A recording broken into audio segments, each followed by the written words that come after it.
Hello, welcome back to our channel, American Ultra Stock. Here we are again for another video. This time around, as you guys may see, we have a special guest right here. We got Sean joining us. Thank you so much, Sean. All of you guys likely, if you stumble upon our channel, you have very likely seen his Twitter, USMNT Reports. Great Twitter page. We're going to leave on the description below as well a link to his Twitter. Why do we have him on? Because it's a very exciting topic that a lot of you guys seem to enjoy, talking about prospects, some players that may be on the fringes and go under the radar a lot. As we grow our depth charts to the best that it's ever been, it's really nice to be able to make these videos now. Sean, I'm going to go to you first. 10th position right here, since we're doing a top 10 of the best prospects and most underrated ones we have. Who have you got in that for us?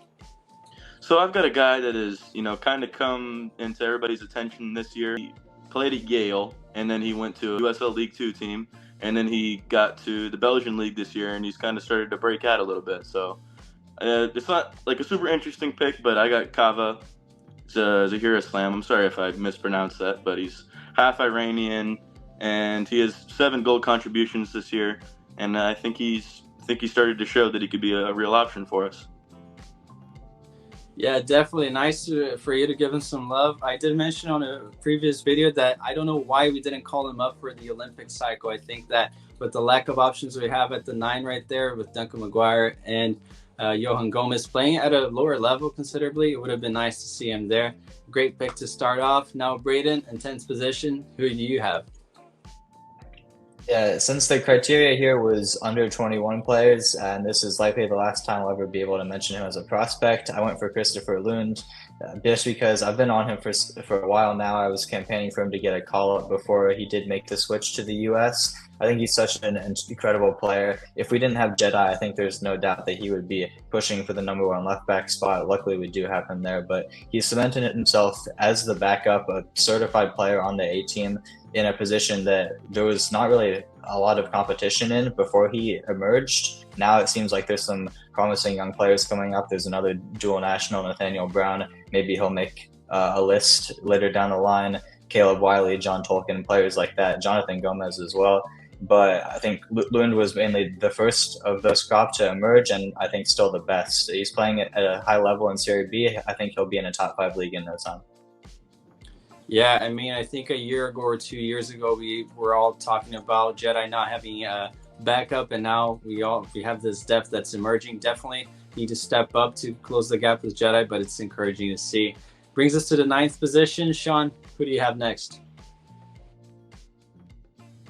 So for 9th, I have a guy that you guys just mentioned, but I have Jonathan Gomez. So, he's had a lot of flip-flop between the U.S. and Mexico over the years, and he came from the FC Dallas Academy with his brother, and then he went to USL with Louisville, and he had a lot of hype when he was at Louisville.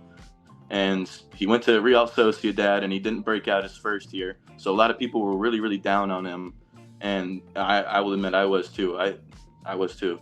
And then he went to the U20 World Cup, and you could kind of see some improvement there. He had grown a little bit, and I thought he overtook Caleb Wiley and our U20's left backs. And then, he got loaned to Mirandes this year, and he has started almost every game this season, and I thought he's played very well. So that's who I got. Yeah, awesome pick there. I think everyone can remember that amazing goal. It was an absolute banger that he scored at the U20 World Cup. Great moment for him. Braden, in the 9th position for you. I'm actually going to go with another defender here. Hopefully we'll get to more exciting attacking players later down the line. But I'm going to go for current U19 international Noah Kai Banks. And I think he is rated pretty highly, so I don't know if underrated would be the right word, but I just do think his potential is so much better than all the other center backs in our pool. So I think he's deserving of being here. At such a young age, still just 17, he's already made his debut with Augsburg's second team. I think, honestly, a first-team debut or maybe even a loan to Bundesliga 2 could be in his near future. He's been playing very well for their U19s, was, I think, one of our best players at the U17 World Cup last year, and has been a well-deserved call-up to the U19s, one of the best defenders on that roster as well. He should continue to progress and move up the levels. Hopefully we can have him in maybe the Olympics in a couple of years' time. I'm not sure if he'd be eligible necessarily for the 2028 one. I think he'd actually just miss out by a month, but I mean, maybe he'll be higher than that level at some point. Honestly, I don't know if this is a little too unrealistic, but I'm selfishly kind of hoping he progresses at a quick enough rate to be ready for 2026, just because we do know Tim Ream probably won't be there because he'll probably age out, regress a little bit. And I'm very uncertain about the prospects of some of our other current A-team level center backs, Miles Robinson, CCV being the main ones. McKenzie and Trusty still haven't really established themselves at the highest level. So I think there's an opportunity there for someone like Noah Kai Banks to come in if he can continue progressing as he is. So that's why I have him number 9 here. Nice pick as well. Moving on to Sean on the 8th position. So I got another guy that you mentioned a little bit earlier. I've got Nathaniel Brown. A lot of people didn't really know about him just because he only really started breaking out last year. But this year he's went to a completely different level. Him and his partnership with Can Uzon, the highly rated attacking midfielder, has been really fun to watch and really fun to see them interact on social media with each other. But he's not just Can Uzon's friend. He's a good player in his own. Every time I've seen him, he's been pretty good. And so, he got bought by Frankfurt, and then he got loaned back to Nuremberg. But he's going to be at Frankfurt next year. And honestly, if he starts for Frankfurt next year, I could see him almost breaking into the German national team, not just ours. Yeah, definitely a club that allows for so much exposure, such a high level, and he did go under the radar. I think that a lot of people, I'd say the majority of fans, still don't really know who he is. We definitely need to keep an eye out, and that's a good battle to win for a dual national. Moving on to the 7th position, Braden, almost reaching that top 5. Yeah, at number 8, actually, I have Jameer Johnson, the Philadelphia Union U17 winger. And I'm going to pick him. I mentioned him in the GA Cup video we did recently. Go check that out if you haven't. I think he's such a good winger prospect, one of the best that I think the U.S. has in this current age pool. And I'm picking him as underrated because I think he gets overshadowed a lot by Kevin Sullivan, who he obviously plays with the Union U17s, and this season with Union 2 as well in MLS Next Pro. They should be getting a lot of minutes together. The partnership that them and the rest of the team has built, I think, has been really special to watch, especially as a Union fan. It's been so nice to see an incredible group of young players coming up together. But I think some of the attention kind of gets stolen away from players like Jameer Johnson just due to the mammoth amount of hype that Kevin has. I'm not saying it's undeserved by any means. He's an incredible young player, but I think some light should be shown on players like Jameer. We saw some of the potential he showed, especially at GA Cup. One of his goals against the Whitecaps in particular was so good, just curving in and out of defenders like it's easy, like he does it in his sleep. I think he's going to be very key for Union 2 for the rest of the season. He should make his first team debut either next season or the season after that. He's a one to watch for sure. And even if he doesn't make the USMNT, I think he'll end up being a very good player, at least for Jamaica. Yeah, definitely rooting for all of those guys at the GA Cup to at least go pro. We know that it is very, very tough to break into if you're U15, 17. Most get left along the way. We're cheering on for him. Who do you have up next for us, Sean? So I have a guy who's kind of been overshadowed by his brother, and he's pretty well known, but I think his abilities have been kind of underrated. But I have Zach Booth from Volendam, who's on loan from Leicester. I think a lot of people just don't realize the fact that this is his full first season, pro season. And he had a little bit of an adapting period at first, but I think he's starting to play really, really well now. Yeah, definitely. I think that his teammates didn't really help him too much, but he's definitely been a bright spark in that team. Now, moving on to your next pick, Braden. As in, I had to get as many of these Union products in as I could. My next player is going to be Devin Decourt, playing for Anderlecht's U18s over in Belgium. Actually, a dual national with Belgium as well. Just got his first call up to their U18 national team. So congrats to him on that. I think his talent is finally starting to emerge. He originally guest played with Anderlecht after committing to, I believe it was Stanford. I could be wrong with that, but I know he committed to a college, went over, guest played for Anderlecht in a youth tournament. It might have been the KDB Cup. It was either that or a similar tournament. Won best midfielder, was signed by their academy, and hasn't looked back since. He's already made several appearances for Anderlecht's second team and even scored his first goal in the second division of Belgium as just a 17-year-old. And the fact that he's adjusted so quickly after making the moves, I think, shows his quality. He's one that a lot of people won't realize because he didn't play in MLS Next Pro. He moved immediately over to Europe. He hasn't been getting too much attention. I think similar to another player that we might see later down the line. I won't spoil that necessarily, but I think he's gone under the radar a lot, and I think he could potentially be making his Anderlecht debut next season in the league, at least for them, and I think he'll be part of their first team preseason in the summer. So he's one to look out for. I think he goes under the radar. All right, and now to your next pick, Sean. Approaching that top 5, maybe it'll be a player that people are more familiar with. Who do you have for us? So at number 6, I have a guy who plays in the same league as Devin DeCourty. I have Alejandro Granados. You know, he had just moved from Orlando, actually, after he got his pro debut last year, to Club Brugge, and he's been with the reserves. And he kind of struggled to adapt at first, wasn't getting a lot of minutes at the beginning of the season, but he's gotten a ton of minutes the second half of the season. He started pretty much every game, and you know, I think he's looking pretty promising now. I hear from a couple of sources that Spain still thinks he's good enough to play for their youth teams, so I think we really need to keep an eye out on him. Yeah, another player that people may be sleeping on, really, and if Spain can even remotely consider him, it definitely means that we should as well and shine more light on him. Great pick, Sean. Moving on, Braden, to your next one. I had a feeling you were going to pick Granada, so I kind of alluded to that with my pick. But for my number 6, I'm going to go with potentially the only goalkeeper here. I thought at least one deserved to be mentioned, try to represent all position groups. I'm going to go for Adam Beaudry from our U17 World Cup team. I think he gets slept on mainly because Diego Cochin is in the same age group as him, and we know how incredible of a player he is, already in Barcelona's first team and playing for our U20s as well. He'll probably be there this summer. But I think Beaudry goes under the radar. He was incredible at the U17 World Cup, a lot better than I would have expected. I thought when we didn't have Cochin, it would have been a major loss, but Beaudry stepped in seamlessly, and it didn't look like there was much of a difference. He's already become the #1 backup to Zach Steffen for the Colorado Rapids at just 17, which I think is hugely impressive. They had backup goalkeepers, veteran ones, that they ended up getting rid of in favor of him, and the concern for Cochin is, yeah, he's with Barcelona, he's making the bench every week, but he's not really getting minutes with their second team.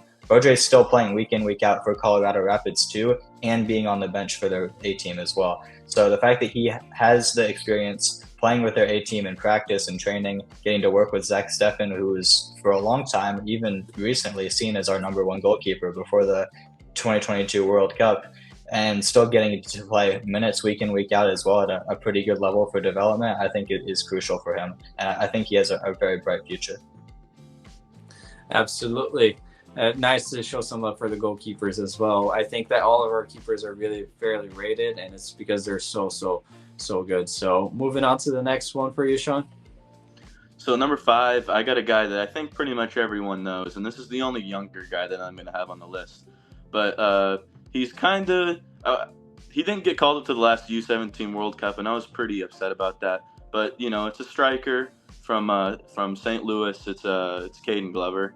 It was his first pro season last year in MLS Next Pro, and he had 8 goal contributions, and he was pretty good. But you know, I think he's proved to be one of the best strikers in that age group, up there with even Keyrol Figueroa, in my opinion. Nice, Sean. I think I've bigged up Caden Glover back in some videos ago. I think that he's a really good player. If anyone has the chance to watch him, he's such a good player. Really silky on the ball and a great eye for the goal. Moving on to your next pick, Braden. Number 5, I'm going to go for another player from our U17 World Cup team. I'm going to go for Matthew Corcoran. And I think because he's been playing in USL with Birmingham Legion, I think he's gone a little bit under the radar just because he's not playing in MLS like some of the other top midfielder prospects are. But I think he's been very good, not only at a USL level, but in the the U17 World Cup as well. I've heard rumors that he wasn't going to play this season due to potentially getting a move to Europe. He did just turn 18 a couple of months ago, so he is eligible to play in Europe. I think that is his main goal for his future. He does have a little bit of an injury as well that's been keeping him out, but I think at least in the summer he'll probably make the move to Europe.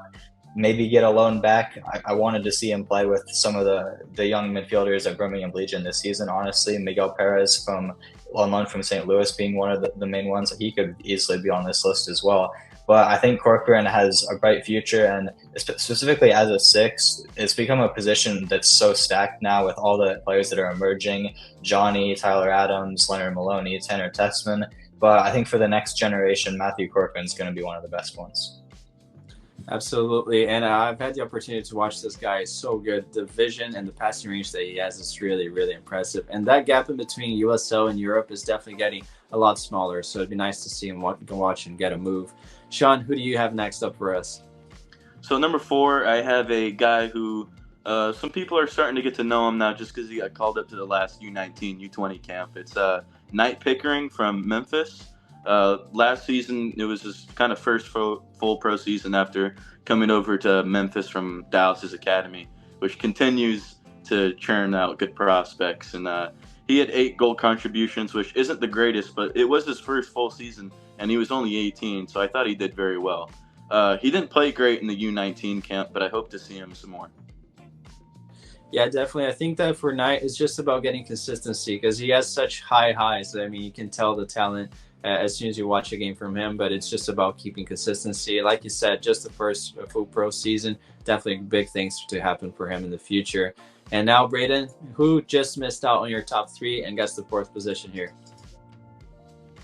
Yeah, number 4, I'm going to go for another striker, actually. It's going to be a player who just made his debut in the Bundesliga. I think we alluded to him in Stockwatch, our most recent one. It's going to be Joel Amaswan from Werder Bremen. He's been having an incredible season for their second team in, I think, the 5th division of Germany, so it's not the highest level. But the fact that he scored 27 goals in just over 1,000 minutes, he's averaging a goal every 41 minutes of play, which, despite the low level, is absolutely incredible rate of return for a striker. And he's rightly got his debut in the Bundesliga with just a couple games to go. I expect him to be a key part of their team, at least as a rotation player off the bench next season.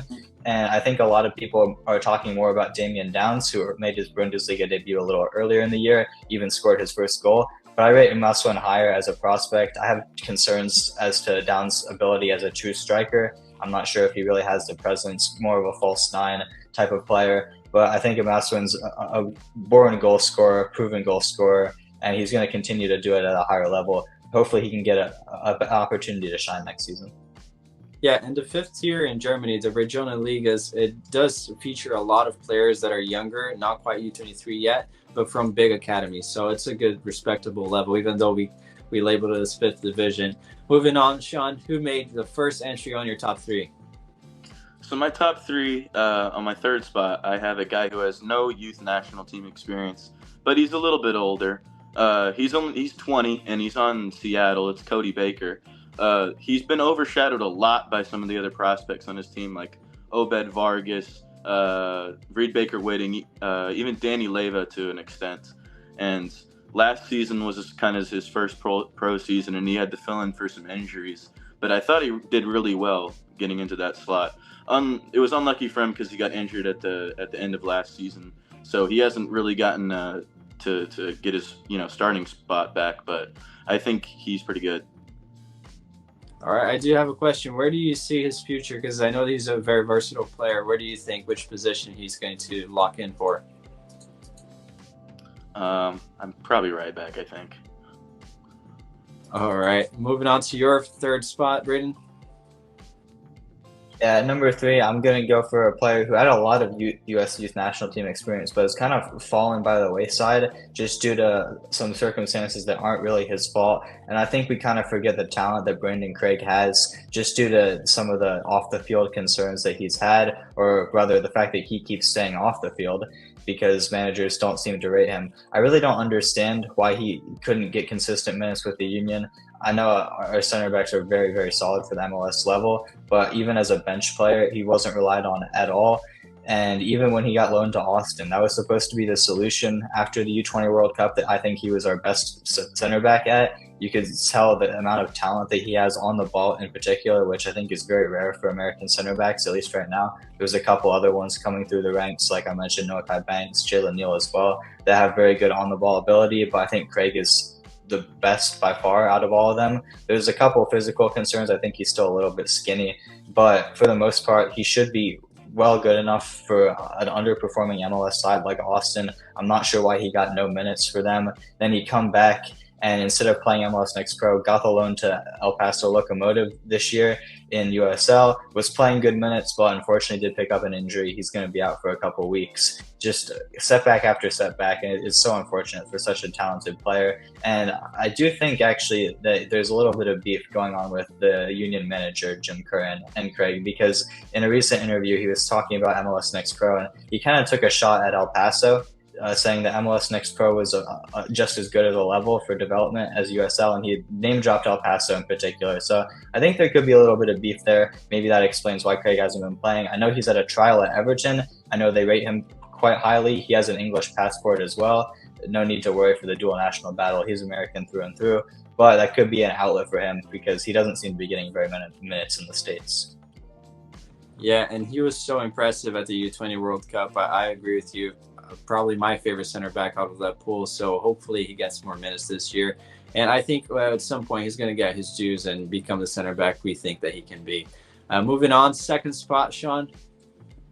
So in my number 2 spot, speaking of USL center backs, I have a guy who I don't think a lot of people know, but he's from a very good club who sends a lot of players to Europe. I have Ashton Miles.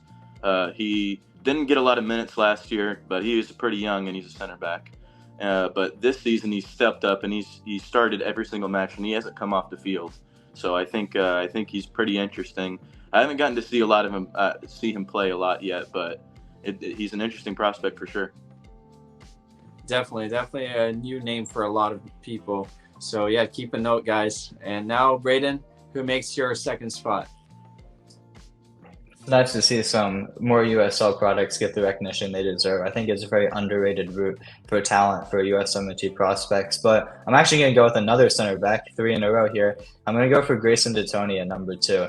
The player playing in Germany for Bayern's second team at just 18. He's starting every match, playing the full 90 every week, week in, week out for Bayern's second team. I think that's very impressive. It is the 4th division of Germany, but the fact that he's playing for Bayern too is something that we've already seen players like Chris Richards, Mal Tillman, Taylor Booth do in the past, who have all gone on to earn USMNT caps. I think DeToni could be next in line, and we've mentioned it so many times on the channel. The center back pool, not just for now, but for the future as well, is very lackluster. Even at the Olympic age level right now, there's only one, Max Dietz, that is really I can fully trust at that level. I think some of the others are a little bit iffy. We've got players like Tompkinson at 22 who's still playing in the 4th division of England. Not the best of pools there, but I think DeToni can really step up and be the difference maker. I was a little disappointed that he wasn't on the U19 roster, the most recent one, because I think he was good enough to be there. There's some good competition like Banks and Matai Akamboni to compete with, but I think he's good enough for the pool, especially considering that Neil Peart was there, who I rate highly, but I don't think he's as good as DeToni right now. I'm hoping maybe DeToni can get a first team debut with Bayern next season, just 1 or 2 cameos off the bench, or even in the preseason, maybe make the trip with the first team. He's such a highly rated prospect. He has Italian citizenship as well. I know his parents definitely want him to keep both options open, seeing him as both nationalities. So I'm hoping we can pounce before he becomes a big name. Yeah, I mean, encouraging signs, and it's so nice to. I think that it would be nice for him to get a move to a second division club, perhaps. And now, number 1, Sean, the most underrated prospect that we have. Who do you have? So for my number 1, I have a guy that I don't think very many people know at all. He didn't go through any MLS pathways. He started at Florida Premier and then went to Tampa Bay Rowdies, and he only made 1 USL appearance, so it wasn't much to note of for anybody. But he's a midfielder. His name's Santiago Castaneda. He's a U.S. Colombian dual nat, and last season or this summer he went to Duisburg, which is in 3 Bundesliga, so not a league that pretty much anybody watches. And if you're down there, nobody's really going to rate you. But he's played a lot this year, and I haven't gotten to see him play a lot just because there's not very many ways to watch. But with the amount of minutes he's playing, I think he has to be something. Absolutely. And in terms of being underrated, I think that's such a fair shout because I don't see anybody talking about him. And you're right. Sometimes our prospects go to these leagues and play competitions that it's so hard to watch. So great to show him some love. Braden, who do you have? That's a really good pick. I consider having him on my list as well. I think he's known as the Duisburg Bellingham. I know by the fans. So by the nickname alone, you know he has to be a good talent. I think he deserves a little more recognition. So I'm glad to see some props on him there. But for my number one, I'm going to go for a similar position, under center midfielder, a little bit more attacking than Castaneda, who plays a little bit more defensively. But I'm going to go for another Union player, Christopher Olney Jr. He made his first pro season for MLS Next Pro with Union 2 last year. Immediately jumped in as a 16-year-old player, got 4 goals and 8 assists in a league where you have a lot of young prospects, but you also have some 25, 26-year-old players out there who kind of have no career in the sport, but he's playing against grown men who are up to 10 years older than him, getting 12 goal contributions in his first season, jumping up from the U17s, won GA Cup as well last year with Union U17 for whatever that's worth.